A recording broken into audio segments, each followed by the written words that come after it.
자, 오늘부터는 우리가 종교개혁자 마틴 루터에 대한 세 번째 시간이고요.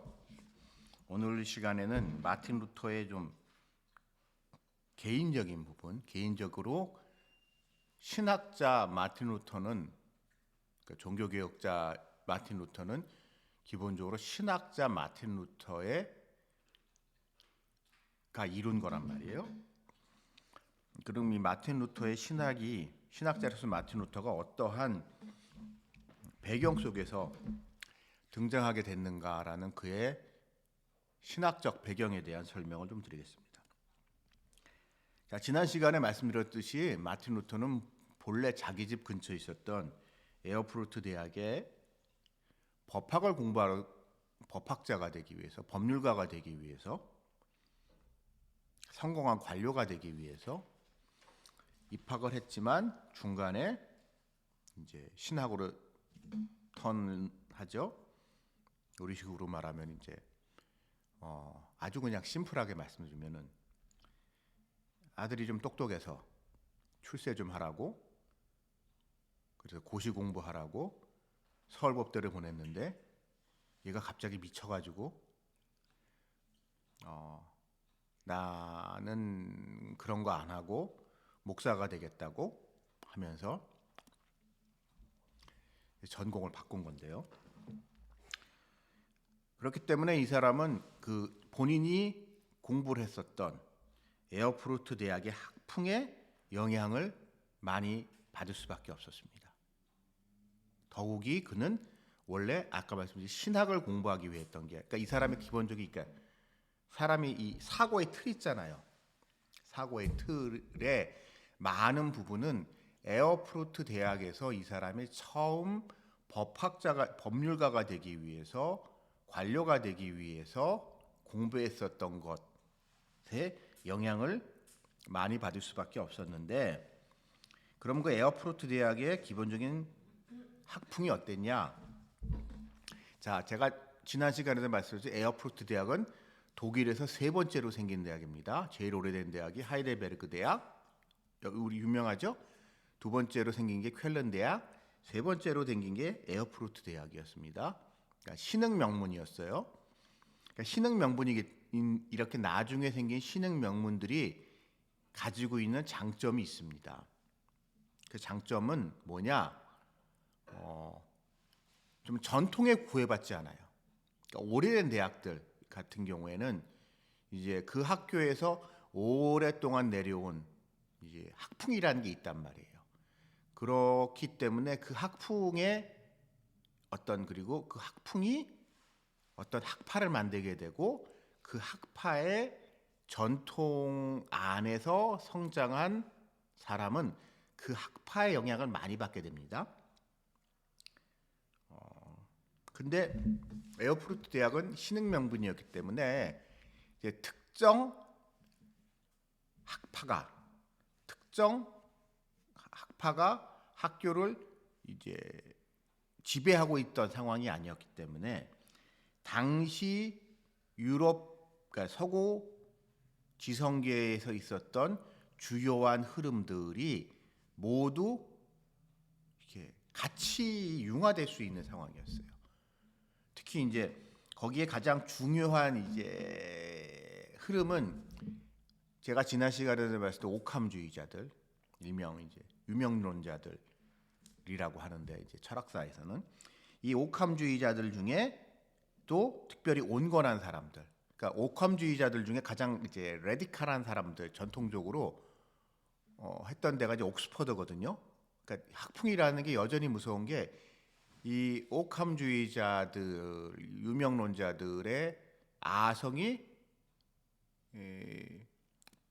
옥스퍼드고, 그 전통은 지금까지도 내려오고 있다고 그러더라고요. 옥스퍼드에서 공부를 하려고 하게 되면 그거를 잘 이게 습득하고 있어야 된다고 하던데, 어쨌든 이제 그런 아성을 나누고 새로 만든 건 되기 때문에 오캄주의자들, 그 중에서도 이제 좀 골수 오캄주의자들보다는 그 중에서도 조금 이제 중도적이고 온화한 사람들이 그 대학에 자리를 잡았고, 그러면서 그 당시 여전히 중세 이제 후반기니까요. 중세를 지배했었던 스콜라주의자들, 그러니까 토마스 아퀴나스를 중심으로 한 스콜라주의자들 또한 거기서 같이 지냈고, 그리고 이제 우리가 알고 있는 르네상스와 함께 등장했었던 인문주의자들 또 그 대학에서 같이 그러니까 교수도 진을 보게 되면은요, 그런 인문주의자들도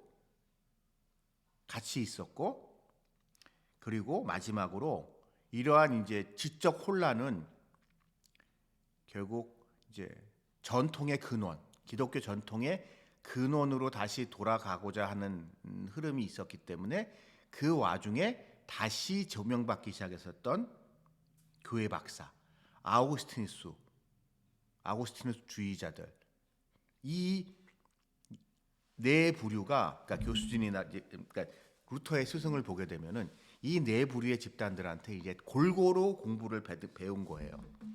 그리고 이 중에서 루터는 개인적으로 아우구스티누스주의자들이 만든 수도회에 들어가게 됩니다. 이제 나중에 공부를 마치고 공부를 하면서 그렇기 때문에 이 루터는 골고루 영향을 받아요. 골고루. 그러니까 우리가요 이제 역사적 사건이라는 거에 대해서, 종교개혁은 역사적 사건이잖아요. 그게 물론 결과적으로는 이 루터가 나중에 비텐베르그의 교수가 돼서 거기에 95개조 방만문을 갖다가 써붙인 거가 결정적으로 그 사건을 계기로 종교개혁이 시작이 됐다고 하지만, 그 사건이 일어날 수 있게 된 여러 배경이 있어요. 여러 배경. 하늘에서 우리가 뚝 떨어지는 경우도 있지만, 따지고 보게 되면 그 전에 수많은 이제 것들이 쌓여 있었는데, 이제 그 쌓여 있었던 요소들, 그 이제 중세 말기 종교개혁 시대에 시작하게 됐던 여러 지적 토양들의 골고루 영향을 받으면서 루터는 공부를 했습니다. 근데 그 중에서 특별히 이제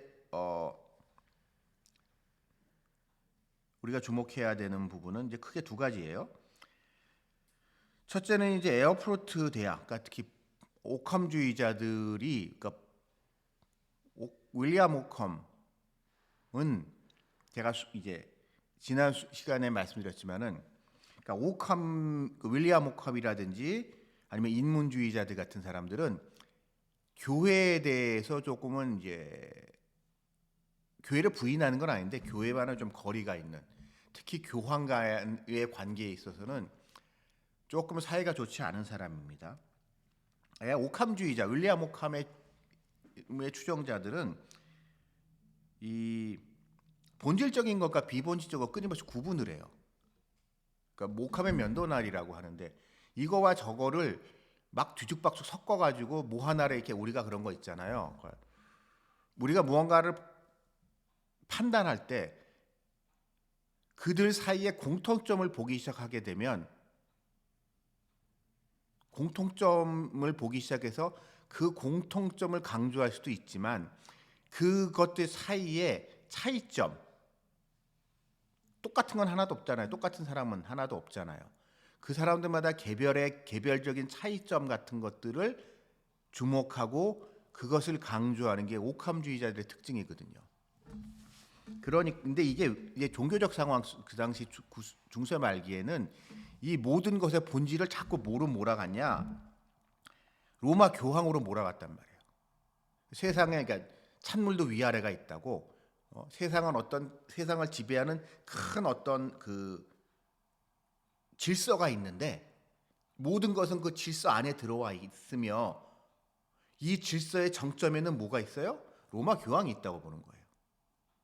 그러니까 각 지역을 지배하는 왕이나 황제나 뭐 이런 게 있어도 결국 그러니까 왕은 여러 명이고 황제는 여러 명일 수 있어도 교황은 한 명이잖아요. 그러니까 그 모든 것 위에 교황이 있다고 보는 것이 이 중세 실제론자들, 아우구스티누스, 그러니까 아우구스티누스 신학계라는 것은 결국 이 모든 것에 이제 가장 위에 교황이 있다는 거예요. 그러니까 세상은 어떤 큰 질서 하에 있다고 보고. 근데 이게 문제는 뭐냐? 교황이 제일 위에 있잖아요. 그러니까 밑에 거를 자꾸 간섭하게 되는 거예요. 사사건건이. 예를 들어서 여러분, 우리가 세상에 무언가를 판단할 때 성경적으로 바라보자고 얘기를 하죠. 우리 성경적으로 판단하자고 하지만 세상에는 분명히 성경적으로 판단할 수 없는 것도 있단 말이에요. 근데 그 모든 걸 갖다가 가끔 이제 믿음이 좋다는 분들은 뜬금없이 모든 거를 다 성경적으로, 은혜로 뭐 하다 그렇게 이게 성경에 답이 없는 것, 성경적으로 우리가 바라볼 수 없는 것조차도 무조건 성경적으로 그걸 이제 해야 된다고 판단해야 된다고 하시는 분들이 있는데, 이제 어떻게 보면 그게 중세식 사고 방식인 거예요. 그러니까 윌리엄 오컨 같은 사람은 과학은 과학이고 신학은 신학이지, 이거와 저거를 함부로 섞으면 안 된다. 왜냐하면 이게 함부로 섞이면서 본질적인 것과 비본질적인 것의 경계가 모호해져 가지고 본질적인 것조차도 비본질적인 것 때문에 훼손된다. 그러니까 이거 제가 내린 결론인데요. 이거는요. 오감주의적 표현. 근데 가장 전형적인 게 예수천당 불신지옥이라는 표현입니다. 심플하잖아요. 단순하잖아요. 예수천당 불신지옥이라는 게 구원에 대한 전형적인 오감주의적 표현이에요. 근데 여러분, 구원이란 무엇인가라는 책을 서점 가서 보게 되면은요, 보기에 말이 많아요. 그래서 구원에 대해서 아주 그냥 세분하게 꼼꼼하게 설명을 했는데, 그런 책들을 쭉 읽으면서 이런 얘기도 있고 저런 얘기도 있네라고 하지만, 여러분, 그런 책들의 상당수가 그 책을 딱 덮으면 뭐예요? 그래서 그거에 비해서 예수천당 불신지옥은 아주 단순한 이야기잖아요. 그러니까 단순화시키는 게 오감주의자들의 장점인데, 그래서 이제 루터의 글을 보게 되면 루터가 특징이 글이 짧습니다. 글을 길게 안 쓰고요. 글이 되게 이제 정곡을 찌르는 선동적인 표현을 많이 써요. 전형적으로 이렇게 그러면서 별로 중요하지 않은 것에 대해서, 그러니까 복음이 아닌 것, 복음의 본질이 아닌 거에 대해서 그건 별로 중요한 게 아니잖아. 그게 우리가 천당 가고 지옥 가는 문제의 본질은 아니잖아라고 하면서 이제 교회를 이제 자기의 논리를 세워가는데요. 물론 그것 때문에 나중에 좀 이제 대형 사고를 칩니다. 기본적으로는 이제 루터는 이런 식의 사고 구조를 가지고 있었던 사람입니다. 자, 이랬던 루터가 이제 공부를 마치고 이제 신학 박사가 돼서 교수가 돼서 이제 비텐베르그 대학에 이제 막 새롭게 생긴 작센의 비텐베르그 대학의 교수로 갔는데, 이 사람이 교수로 가서 처음 강의하게 된 게 뭐냐? 시편과 로마서입니다. 근데 여러분, 시편과 로마서를 읽으면서 그거에 대한 설교를 이제 강의를 하면서 이제 루터가 이제 심각한 고민에 빠지게 돼요. 여러분, 우리가 시편을 읽어봅시다. 시편의 대부분은 그냥 이런 거예요. 하나님 좀 봐주세요예요.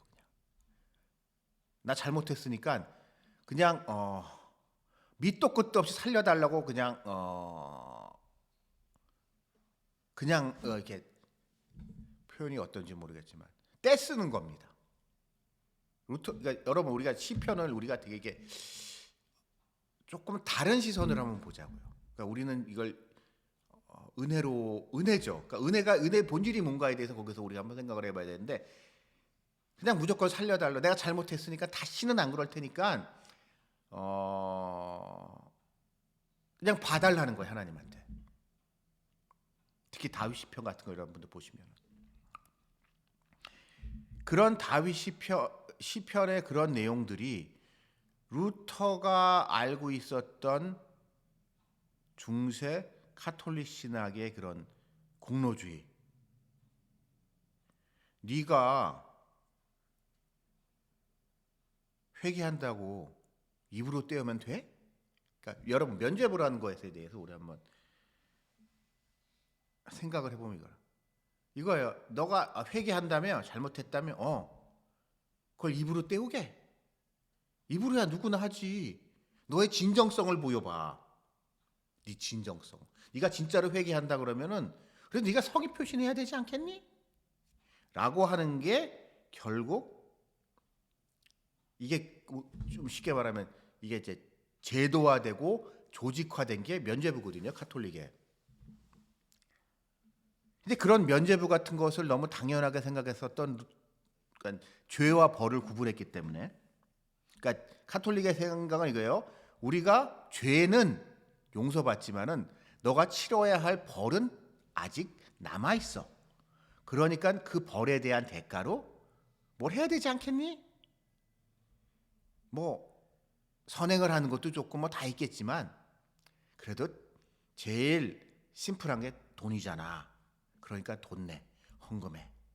라고 한 게 이제 카톨릭 신학인데 이제 그런 배경 속에서 성장한 루터가 보기에는 그런 얘기는 이제 그런 그 당시의 분위기는 이제 시편에서 다윗이 특별히 하나님한테 그냥 잘못했으니까 싹싹 비는 거 그냥 무조건 싹싹 비고 그냥 나 잘못했지만 좀 봐주세요라고 그냥 싹싹 비는 모습하고는 좀 거리가 있단 말이에요. 또 이제 그 다음에 맡게 되는 게 로마서입니다. 로마 구약 한번 했으니까 신약 한번 해야죠. 그러니까 로마서 강해도 하게 되는데 로마서에서도 사도 바울이 이야기하는 구원에 대한 조건은 그냥 믿음이다. 믿으면 되지. 그 믿음이라는 것을 강조한단 말이에요. 그러니까 여러분 시편에서는 하나님의 은혜를 갈구하고 보면 로마서에서는 하나님의 은혜를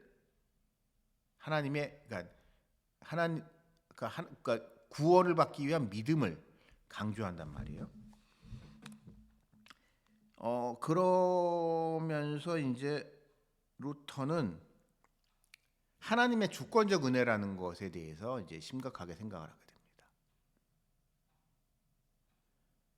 그러면서 교회의 역사상 이제 은혜를 가장 강조했었던 아우구스티누스를 다시 이제 다른 관점에서 바라보게 되는 거예요. 그러니까 같은 아우구스티누스여도 아우구스티누스의 신학은 크게 두 가지 부류가 있습니다.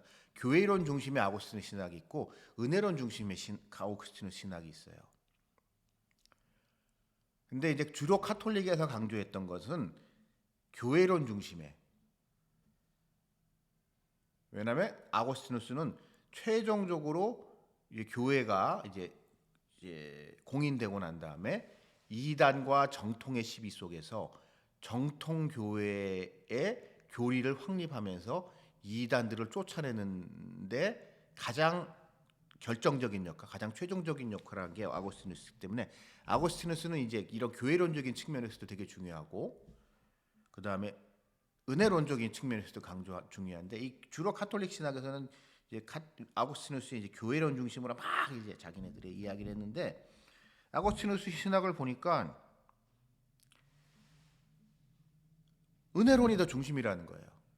그러니까 교회는 은혜의 통로로서의 교회인 거지. 은혜가 있고 그 다음에 교회가 있다는 점을 발견을 하면서 이 은혜를 우리에게 주시는 하나님이 우리에게 은혜를 베푸신다는 이 복음을 재발견하게 됩니다. 더불어서 이제 그 당시 상황을 조금 설명을 해야 되는데 이제 인문주의 얘기했잖아요. 교회와 상관없는 인문주의자들이 어떤 일을 하냐? 성경을 새롭게 번역합니다. 그러니까 번역이 아니고 이게 좀 애매한데 우리가 특히 구약 성경을 놓고 봅시다. 구약 성경은 우리 헬라어로 쓰여져 있죠. 그 정도는 아실 거예요. 그 당시 이제 공용어가 헬라어였기 때문에 헬라어로 이제 사도 바울의 사람들 헬라어로 썼는데 이것이 나중에 로마 교회가 만들어지고 이렇게 제도화되는 과정에서 라틴어로 불가타본이라고 하는데 이게 성경이 번역이 제롬이라는 사람에 의해서 라틴어로 번역이 됐고 오랜 기간 동안 이 라틴어로 번역된 성경을 교회에서 이제 로마 교회에서 교회에 이렇게 우리식으로 공인 성경으로 받고 사람들은 그래서 그냥 다 그 성경만 보고 있었단 말이에요. 근데 이제 인문주의 운동이라는 게 뭐냐면은 원래 이제 헬라어 공부 다시 하자는 거예요. 쉽게 말하면 헬라어 공부를 다시 해서 그 우리가 얘기만 들었던 위대한 뭐해서 헬라의 철학자들 플라톤, 소크라테스, 뭐 아리스토텔레스 이런 사람들이 진짜 뭐라고 했는지 우리 한번 헬라어 공부를 해서 헬라어를 한번 읽어봅시다. 예를 들어서 뭐 오디세이, 일리아드 같은 작품들도 우리 헬라어로 좀 읽어봅시다. 라틴어로 번역된 거 말고. 그게 인문주의 운동의 출발점이거든요. 근데 그러면서 이 사람들이 라틴어가 아니라 그러니까 지식인이다 하게 되면 라틴어는 다 하는 거고 헬라어가 역사적으로 이제 더 고급 언어, 더 원천이 헬라어이기 때문에 헬라어를 잘하는 게 이제 지식의 이제 척도였던 시대였기 때문에 헬라어 공부를 막 해요. 그러다 보니까 이제 신약 성경 헬라어로 되어 있는 신약 성경 원래 헬라어로 되어 있는데라고 하면서 이제 아주 그냥 제가 단순히 설명합시다. 저기 도서관 구석에 처박혀 있어서 수백 년 동안 아무도 거들떠보지도 않았던 이제 헬라어 성경, 그러니까 이게 라틴어로 번역되기 전에 헬라어 성경을 이제 꺼내서 보니까 번역이 잘못된 게 너무 많은 거예요. 번역이 이상하게 된 거야. 그 사람들 눈에는 번역이 이상하게 되면서 이게 문제가 있지 않냐. 어느 게 더 어느 게 더 이제 여러분 당연하잖아요. 오리지널이 번역본보다는 이게 약간 한 등급 위잖아요. 그러니까 이제 에라스무스라는 사람 대표적인 그런 인물인데 에라스무스 같은 사람이 이 헬라어 성경을 다시 재발견합니다. 근데 문제는 이게 단순한 문제가 아니었던 게 이제 도서관에 구석에 수백 년 동안 처박혀 있던 거잖아요. 그러니까 이게 이 사방에 퍼져 있었을 거고 그리고 지금 와서 보니까 이제 내용이 뭐라고 해야 되나 좀 다른 부분도 있고 그러니까 이제 에라스무스가 그거 가지고 쫙 자료들을 이제 특히 신약 성경 헬라어 성경을 쫙 모아 가지고 이 헬라어로 이제 다시 신약 성경을 세상에 내놓고 또 다른 한편으로는 이제 구약 성경도 그러다 보니까 그러면 구약 성경도 이제 라틴어로 번역된 걸 봤는데 야 원래 구약은 히브리어잖아. 그럼 히브리어 성경은 어떻게 돼 있지? 라고 하면서 인문주의자들이 유대교 랍비들을 찾아가기 시작합니다. 이게 되게 특이한 현상인데 왜냐하면 유대교들 랍비들 있잖아요. 유대교 자기네들 이제 게토에 모여가지고 살면서 자기네들끼리는 이 이게 평성시 히브리어를 성경으로 가지고 계속 그걸 이제 지켜왔기 때문에 그 사람들을 찾아가 가지고 이제 히브리어를 배우고 히브리어 성경을 가지고 이제 성경을 다시 보니까 이게 이제 자기네들이 로마 교회에서 이게 진짜 성경이야라고 했었던 이제 라틴어 성경 불가타본하고는 내용이 좀 다른 거예요.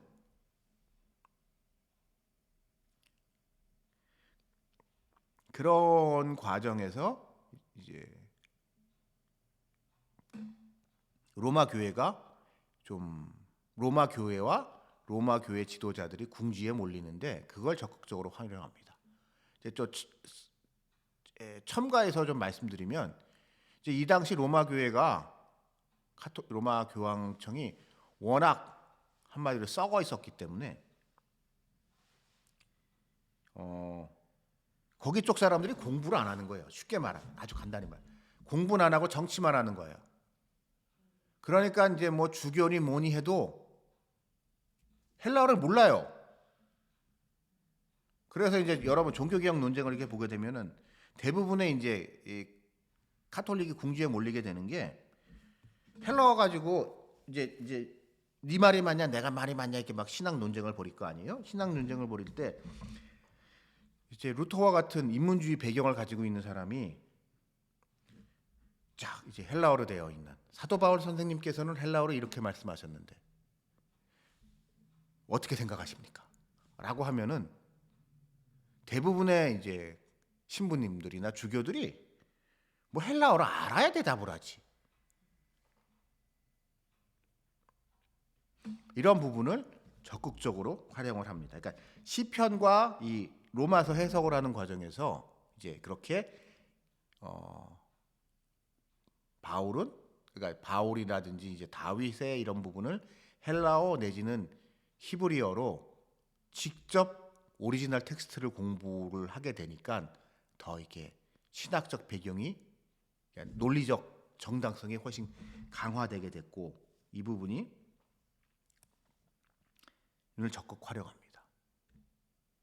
그리고 마지막으로 이거 아주 흥미로운 부분인데요. 근데 이런 루터가 영적 체험을 강조합니다. 왜냐하면 이 사람이 살기 전 14세기, 15세기 이 사람이 태어나기 전에 독일에 이제 독일 기독교에 있어서 신비주의가 되게 강하게 펴져 있었습니다. 하나님과의 영적인 체험, 직접적인 이런 합일의 경험. 여러분 예를 들어서 그리스도께 가까이 토마스 아퀴피스라든지 이런 것들 그리고 영성 훈련이라든지 이런 거가 독일 지역 물론 그건 지금의 네덜란드 지역이긴 하지만 그런 이제 라인각이라든지 있죠. 지금 그쪽 게르만 지역을 중심으로 해가지고 이러한 영적인 체험을 강조하는 게 많이 퍼져 있었고 루터가 거기에 영향을 되게 많이 받았습니다. 그래서 루터가 쓴 책을 보게 되면은요 이런 개인적인 체험을 강조해요. 개인적인 체험. 그러니까 예를 들어서 뭐 이런 거죠. 루터가 신학을 공부하게 된 이유가 뭐예요? 자기가 벼락 맞아 죽을 뻔했는데 하나님이 나를 기적적으로 살려주셔서 내가 이제 신학을 하게 됐다. 그때 그러면서 나 살려주시면 하나님께 이제 수도사로서 헌신하겠습니다라고 내가 소원을 했기 때문에 이런 걸 얘기를 하고 뭐 이제 나중에 얘기하겠지만 지금 우리가 보게 되면 이건 좀 도가 지나친 것 같은데라고 하면서 이제 천사와 마귀 얘기를 많이 해요. 뭐 이게 뭐 예를 들어서 나중에 얘기하겠지만 이제 성경을 번역하는 과정에 대해서 얘기할 때도 내가 이제 라틴어 성경을 갖다가 이제 독일어로 번역을 하려고 이렇게 하고 있는데 마귀가 나를 너무 영적으로 공격하더라. 영적으로 공격을 해서 내가 그 일을 하는 걸 너무 방해를 하는데 그걸 내가 정말 쉽게 말하면 이거예요. 내가 기도로서 하나님의 은혜를 구하는 기도로서 그 마귀들의 공격을 물리치고 내가 성경을 번역할 수 있었어. 뭐 이런 얘기를 하거든요. 근데 이제 이런 루터의 모습은 그러니까 여러분 나중에 이제 제가 지난 시간에 절에 얘기했었던 칼빈 같은 경우는 전혀 자신의 그런 영적 체험에 대한 얘기를 한 마디도 안 해요. 그 사람은 철저한 인문주의자이기 때문에 기본적으로. 그런 개인적인 이야기는 우리 집은 간증 같은 거죠. 간증 같은 건 일절 안 하는데 루터의 글을 보게 되면 개인적인 간증이 되게 많습니다. 그런 간증을 통한 영적인 체험, 신비적인 체험을 강조하는 특징을 가지고 있어서 이 루터는 이후에 여러 번 이제 이 강의를 듣는 분들 중에 이제 나중에 감리교 운동에 영향을 주잖아요. 이제 이 웨슬레가 이제 뭐 기도 모임에서 루터의 로마서 주석을 보고 가슴이 뜨거워졌다. 뭐 이런 이야기. 그러면서 이제 우리 식으로 거듭남, 영적인 체험 이런 걸 하게 됐다고 하면서 크게 봤을 때 이제 웨슬리안들 이쪽 흐름들은 이제 개인의 그런 영적 체험을 강조하게 되는데 그런 개인의 영적 체험을 강조하는 것에 또한 루터의 큰 흐름이다, 특징이다. 그러나 이제 루터는 전혀 이질적인 것 같은 인문주의와 뭐 영적인 걸 강조하는 것과 은혜를 강조하는 것, 이 모든 이질적일 수 있는 요소들을 최종적으로 통합하기 위해서 가져온 게 뭐냐? 성경입니다. 너무 당연한 이야기지만. 그러니까 루터는 이성을 강조해요. 비판적인 상극으로 해요. 그냥 성경이 이렇다니까 이러는 게 아니고 이성을 가지고 좀 생각을 하면서 성경을 읽어야 된다라고 하는 비판적인 사고를 놓지 말아야 된다는 이야기를 하지만, 그러나 그 이성의 노예가 되면 안 된다. 이성을 나중에는 이제 마귀라는, 이성이라는 마녀라는 표현을 쓰는데요. 쓸 정도로 이성에 지나치게 얽매이는 것을 반대하고, 또 전통을 존중하고 근본을 강조합니다. 아우구스티누스를 강조하죠. 그러면서 교회 전통에서 아우구스티누스만큼 중요한 사람은 없으니까, 교회 신학의 근본에 있어서 아우구스티누스에게만큼 중요한 사람은 없으니까 아우구스티누스를 강조하지만,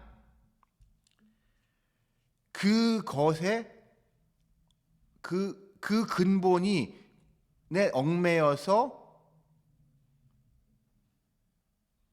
그러니까 뭐 시의적절한 이 상황에 대처하지 않는 것을 하나님이 우리에게 주시는 것에 대해서 사람들이 놓칠 수 있는 것이 있잖아요. 너무 지나치게 그것을 그것을 또한 강조하고, 또한 이런 개인의 영적 체험을 강조하지만 열광주의에 빠져서는 안 된다. 여러분 나중에 이제 종교개혁이 과정에서 이 열광주의자들이 아주 골칫거립니다. 열광주의자들이 광신도들 때문에 골머리 썩게 되는데, 이러한 열광주의에 빠지지 않기 위해서는 성경을 읽어야 된다. 항상 성경을 읽어야 되고, 항상 성경을 바르게 읽기 위해서 나의 개인적인 경험과 객관적인 성경의 말씀을 조화시키면서 내 스스로, 나의 내 생각, 내 느낌, 나의 경험, 이런 것들이 과연 성경적인가 아닌가, 성경적으로 성경을 통하여 이렇게 극단에 빠지지 않으려고 하는 그러한 점을 강조하고 있습니다. 이래서 이러한 것 때문에 이제 루터는 다른 사람들은 실패했었던 종교개혁을 절반의 성공을 거둡니다. 그러니까 종교개혁이 완전히 성공했으면 로마 카톨릭이 싹 다 사라졌어야 되는데, 어쨌든 그러진 않기 때문에 전 종교개혁이라는 게 절반의 성공이라고 생각하는데, 어쨌든 그 불가능해 보였던 종교개혁을 이끌어 나갈 수 있었습니다. 그러니까 우리가 물론 하나님이 그에게 능력을 주셔서 그가 그 일을 할 수 있었고, 또 그 시대의 시대적 상황이 그렇기도 했지만, 루터는 본인이 의도했던 바는 아니지만 이러한 훈련을 통해서, 지적 훈련, 영적인 훈련 등을 통해서 이제 종교 개혁의 지도자로 나설 수 있는 준비가 되었습니다. 하나님이 그를 그렇게 만들어 가신 거죠. 그러므로 여러분, 우리가요, 이게 있습니다. 그리스도인들이 공부도 열심히 해야 됩니다. 기도도 열심히 해야 되지만 공부도 열심히 해야 되고, 또한 내가 공부한 것을 대하여서도 또한 냉철하게 자기 성찰, 자아 비판을 할 수 있는 말씀을 근거로 해서요, 그러한 태도가 필요하다는 것을 우리는 루터의 이러한 개인적인 배경들을 통해서 확인할 수 있었습니다. 그럼 이제 보다 구체적인 사항에 대해서는 다음 시간에 여러분들과 얘기를 나누겠습니다. 다음 시간까지 안녕히 계십시오.